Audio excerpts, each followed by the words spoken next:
Hello, today let's talk about the disturbing story of Colleen Stan, with gameplay in the background because this is still a gaming channel, alright? I'm just trying a new format. This is a real traumatic story that has inspired some movies and shows years later. I suggest only watching documentaries or reading articles or a book about this case instead of shows or movies, as things can be somewhat altered, but feel free to do so anyway. This case takes place in the USA, back in the 70s, more precisely in the year 1977. Colleen Stan, a 20-year-old woman from Eugene in Oregon, was hitchhiking in the attempt of reaching Northern California to attend a friend's party. She was offered rides from multiple strangers on her way. They would pick and drop her somewhere so she could keep getting more rides until reaching her destination. At a point, she came across with a couple who had a baby in their van. This young couple, Cameron of 23 years old and his wife Janice of just 19, seemed to be just a nice, harmless couple who were willing to help her with the trip. Little Colleen knew what was about to come. While Cameron was driving, he decided to stop his van, who was taking his family as well as Colleen, in a remote area. No one was really around that place back then. This was when Colleen's destiny was about to take a big turn. She has been kidnapped. Suddenly, Cameron pointed a knife to Colleen's throat, and this was just the first step of her incoming agony. He proceeded to gag and tie her so she could offer no resistance. Cameron was a carpenter, or he worked on a sawmill, something like that, and he had this peculiar-looking wooden box in his van, designed to, let's say, shut someone's head. It was a wooden cage, kind of a torture device. Next to having his knife held to Colleen's throat and tying her up, he forced her to get inside this mysterious box he has built. It felt like she was about to be isolated from what was happening around her. This reinforced box was soundproof and it was kind of heavy, weighing about 9 kilograms or 20 pounds. Colleen could barely hear or see things. As this was not enough to hold her captive, as soon as they all arrived to their house in Red Bluff, California, she was bound by chains and forced by Cameron to sleep in a horribly uncomfortable box, which was no more than a wooden crate. This one was so small that Colleen did not have enough space to completely lie down to sleep, so she was forced to stay sitting up while she was in that crate in the basement. During the same day she was abducted, she started to suffer from certain forms of physical abuse. She was suspended from the ceiling, and while hanging by her wrists, she was beaten by Cameron, while his wife Janice was watching. The couple even proceeded to have intimate relationships while she was still hanging from the ceiling. After a while, this now suspicious couple moved out to another house, but that new house did not have a basement. This made Cameron coming up with a new idea and built another box, now the size of an actual coffin, so Colleen was able to lay down. This new box would fit under the couple's bed, so they could keep Colleen hidden. I want to mention that this coffin-like box was shut while Colleen was inside it, and despite having holes in its lid so she could breathe, it would get extremely warm inside the box, especially during summertime. The temperature in this box could reach around 37 degrees Celsius or 100 Fahrenheit. Held as a prisoner, Colleen spent most of her time confined during the first years of captivity, as she was allowed to stay out of that box for only 1 to 2 hours per day, meaning she would still stay inside of that box for 22 hours or over each day.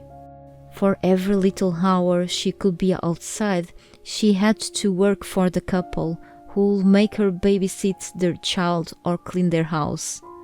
The couple had now 2 little daughters, but apparently Cameron and his wife Janice were good at hiding from their kids what was really going on.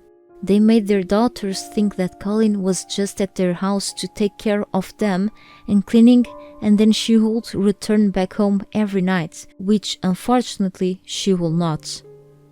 What else did Cameron do to Colleen during all the years she was being held against her will? Let's get into more details. As if the physical pressure to be for too long confined in a box on its own was not enough to him, he made Colleen suffer even more through acts of violence, which led altogether to serious health problems. She was left with chronic issues, which include suffering from her back and shoulders, and I cannot imagine the mental struggles she had to go through on the meantime. From the day Colleen was kidnapped, she had to endure a lot of torture and punishments, from being hit in different ways, having her body stretched, or even electrocuted, to other horrible things I won't even mention here. The couple had no mercy for her poor soul. They even starved and forced her to perform ritualistic intimate relations with them. It was pure nightmare. There will never be reasons to perform such cruel acts on other humans. Somehow mean people manage every excuse possible to inflict pain in others. During confessions, Cameron's wife, Janice, is told that no longer after she met her partner, he started to frequently beat her. Cameron has eventually brainwashed Janice into allowing her to kidnap and mistreat other women to relieve Janice's suffering. Once Janice agreed with Cameron when it comes to keep, in this case, Colleen as a slave, Janice was no longer his punching bag. So what we have here is a deranged, abusive man that feels pleasure in subduing others to do whatever is up to. I'm pretty sure Janice had the opportunity to pick up her daughters and leave that house. She just did not do it. During the investigation of this depraved crime, it was found out that Colleen was forced to sign a made-up contract that will make her giving up her free will and become a slave. Of course, that this kind of contract does not legally exist, but somehow Cameron invented that as an excuse to use her for whatever he was into. Cameron was deranged enough to come up with his own fantasies and using Colleen to fulfill them. Some of his demands involved new identity. Let me explain. He no longer started calling Colleen by her real name. Instead, he stated that she had a new name, Kay, and that him, Cameron, should be called by Master instead, and Janice by Ma'am, which was a form of entering in his own new slave master story they were getting into, which would put Colleen in a much lower level of her life so she could provide anything for that crazy couple. As soon as Colleen signed the contract under her new apparent name Kay, she could finally manage to move to other parts of their house. So it seems that they started giving her a tiny portion of freedom after the contract, as long as she would keep being subdued to them, which in fact is still no freedom at all. It's just a setting of being for 22 or 23 hours in that coffin box that would kind of change. Now a question pops up. During this time, after that made-up contract, was Colleen ever able to try escaping this house of horrors?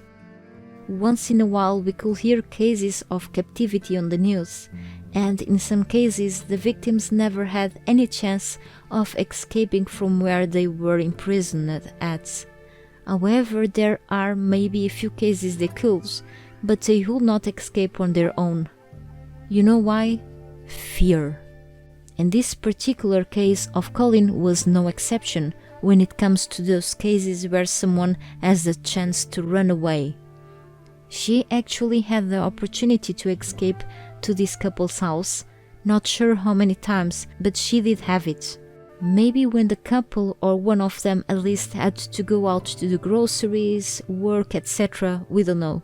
However, Colleen did not step away ever from their house.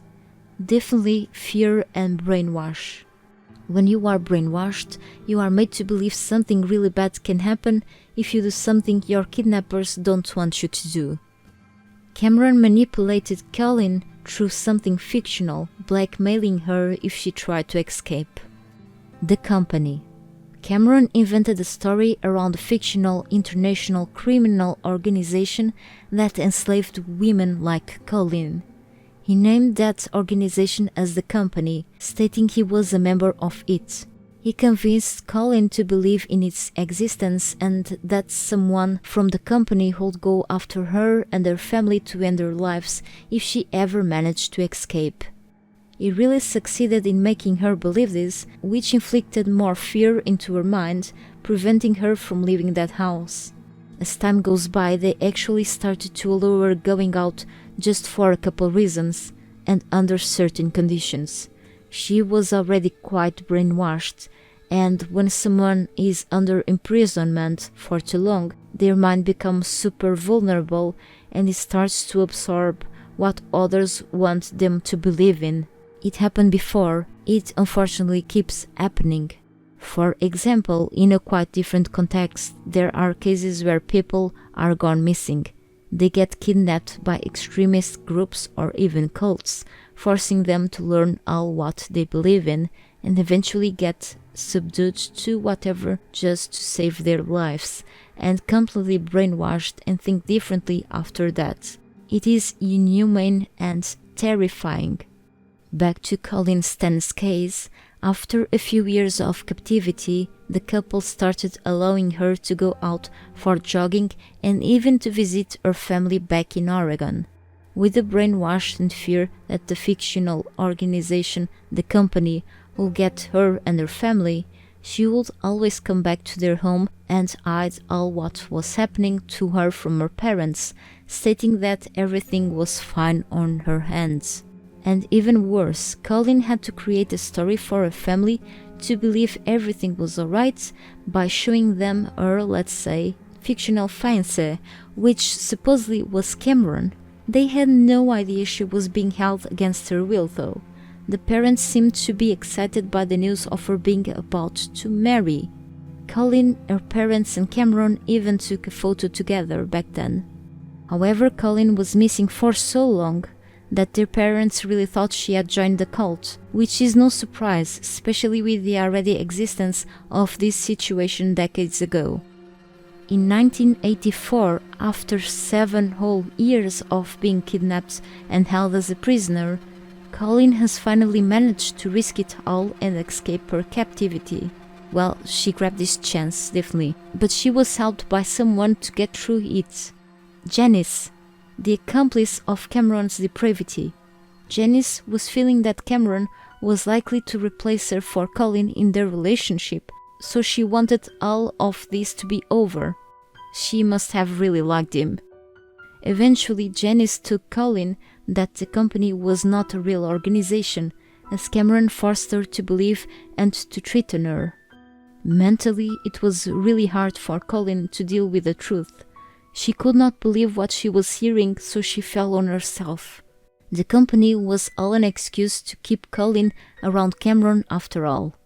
Janice encouraged her to escape and dropped her at the bus station to help her move out of that area. Unfortunately, it took 7 years to happen. Colleen managed to call her father to ask for money so she could buy a ticket for a ride back home in Oregon. Curiously, Colleen called Cameron about her escape, and that made him very sad. No sorry for him though. Somehow back home, Colleen decided to stay shut about her whole situation and did not tell anyone, her family nor the police, about all those years of suffering. She was influenced by Janice not to do so, as she told Colleen to not contact them about the horrible things Cameron did to her, since he may try to heal himself via religious cleanse, counseling and prayers. However, we always hear that phrase that some people never change, and unfortunately that was the case here. Cameron has never changed or decided to give up his sadistic and violent behavior towards others. Upon Janice telling this to her pastor, he advised her to contact the authorities.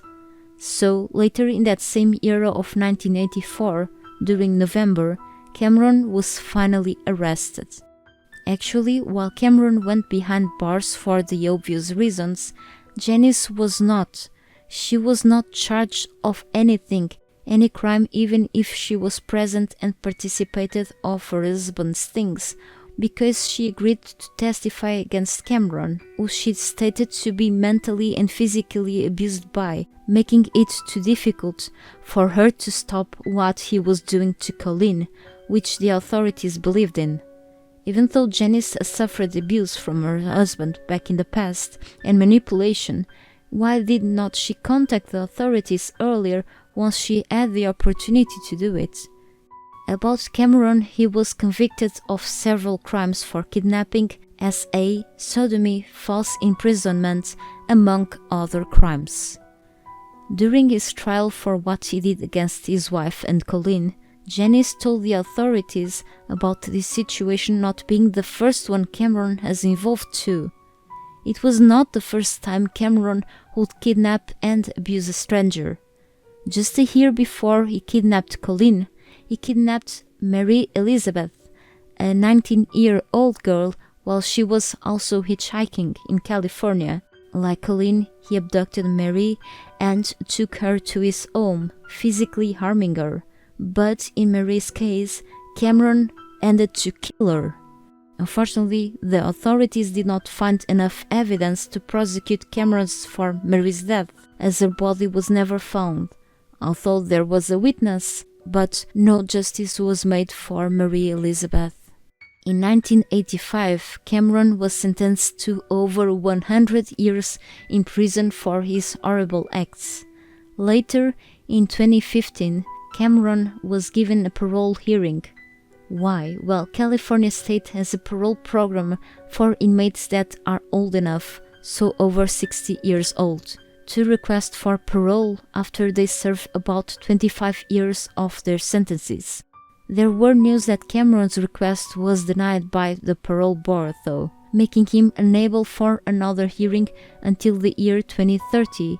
Although there was some news from the California Department of Corrections and Rehabilitation stating that he was actually released from prison to parole at 66 years old back in 2021. But he is not on parole supervision in the community. He is in the custody of the California Department of State Hospitals undergoing violent predator proceedings pursuant to state law. Stated by Colleen, Cameron is one of the most dangerous psychopaths. He will always pose a danger to women, no matter which age he has. About Colleen Stan, she is fortunately still alive. She needed lots of therapy and decided to change her name, and now tries to help other women recovering from trauma due to being victims of abuse. No better person to help others with that when one has already gone through such thing, right? She felt a huge relief for knowing Cameron had a big prison sentence. Eventually she is married and is a mother and now a grandmother. You can find some of her interviews on the web. It has been stated that she has Stockholm Syndrome, which makes victims having some sort of positive feeling such as empathy towards their abusers. It's pretty much a coping mechanism. Due to Colleen's trauma, she was unable to act against Cameron. Janice contacted the authorities about what happened instead. You're sitting there asking yourself if this whole situation could be avoided. Well, you know that taking a ride from strangers can be like playing Russian roulette. Hitchhiking has always been a dangerous thing to do. Yes, you can prevent yourself from hitchhiking sometimes, but remember that evil people can be anywhere and you can be caught at the wrong place in the wrong time. There are also good people who are actually willing to help you. Trying to manage if you can do something on your own, contacting someone that you are sure you can put your trust in or avoid something as much as possible is something that prevents a lot of situations. We just don't know how good or bad our day will run. We know this case took place back in the late 70s until the early 80s. Times were different, people were not much aware of things like nowadays, but this could have happened at any time and maybe it still happens somewhere around the world and it's not even reported. Unfortunately, there are really psychos out there, no matter the gender. Okay, so in this case was this abusive man, but it could be the other way around. It used to be harder to travel back then from a place to another, and it would be common to rely on what Colleen was doing. Still today, there are cases of where going for a trip can lead you to an unknown fate, even by taking an Uber drive, for example. Sometimes we need to rely in certain forms of transportation, but people sometimes are unpredictable. This whole case is proof of how much the human body and mind can't endure under horrible situations. Traumatic experiences will live in victims' minds for the rest of their lives. A lot of strength and will to live is essential, and not everyone has that. Feel free to comment about this case or to support my channel. Thanks for watching.